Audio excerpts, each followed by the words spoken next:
Right, 1 Corinthians 10. Warnings from Israel's history. For I do not want you to be ignorant of the fact, brothers and sisters, that our ancestors were all under the cloud, and they all have passed through the sea. They were all baptized into Moses in the cloud and in the sea. They all ate the same spiritual food and drank the same spiritual drink, for they drank from the spiritual rock that accompanied them, and that rock was Christ. Nevertheless, God was not pleased with most of them. Their bodies were scattered in the wilderness. Now these things occurred as examples to keep us from settling our hearts on evil things, as they did. Do not be idolaters, as some of them were. As it is written, the people sat down to eat and drank and got up and indulged in revelry. We should not commit sexual immorality, as some of them did. And in one day 23,000 of them die. We should not test Christ, as some of them did, and were killed by snakes. And do not grumble, as some of them did, and were killed. And as some of them did, and were killed by the destroying angel. These things happened to them as examples, and were written down as warnings for us, on whom this culmination of angels has come. So if you think that you are standing firm, be careful that you do not fall. No temptation has overtaken you except what is common to mankind. And God is faithful. He will not let you be tempted beyond what you can bear. But when you are tempted, he will also provide a way out so that you can endure it. Idols, feasts, and the Lord's Supper. Therefore, my dear friends, flee from idolatry. I speak to sensible people.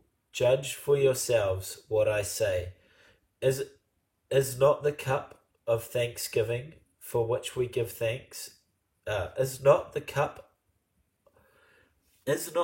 of thanksgiving for which we give thanks a participation in the blood of Christ? And is not the bread that we break a participation in the body of Christ? Because there is one loaf, we who are many are one body. We all share the one loaf. Consider the people of Israel. Do not those who eat the sacrifices participate in the altar? Do I mean that then the food sacrificed to an idol is anything? Or is the idol anything? No, but the sacrifices of pagans are offered to demons, not to God. And I do not want you to be participating with demons. You cannot drink the cup of the Lord and the cup of demons too. You cannot have a part in both the Lord's table and the table of demons. Are we trying to arouse the Lord's jealousy? Are we stronger than he? The believer's freedom. I have the right to do anything, you say, but not everything is beneficial. I have the right to do anything, but not everything is constructive. No one should seek their own good, but the good of others. Eat anything sold in the meat market without raising questions or conscience, for the earth is the Lord's and everything in it.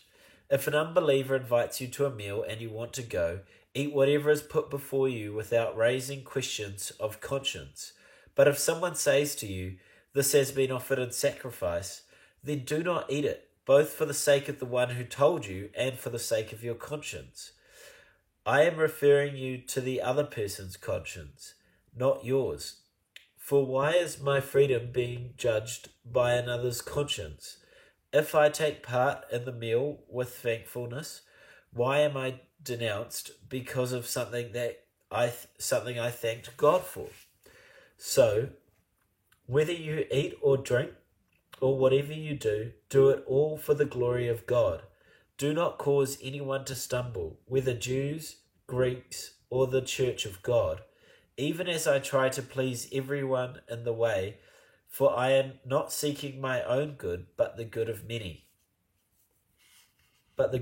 So that they may be saved. Follow my example as I follow the example of Christ.